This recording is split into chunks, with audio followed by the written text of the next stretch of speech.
我们2块钱50个人在你家能吃点什么啊？我们2个人50块钱在你家能吃点什么？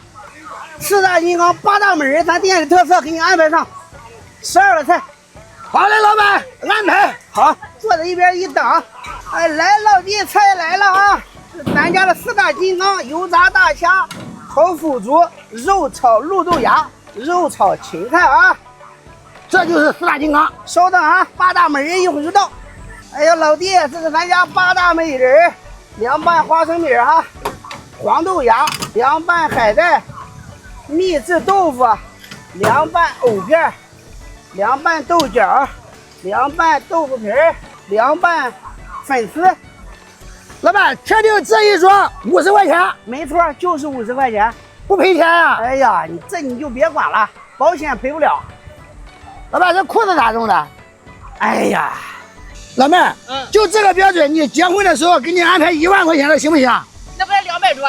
你们全村老少都去呗。行，大喜的日子，行吧？行，来，开吃吧，妹妹。好嘞。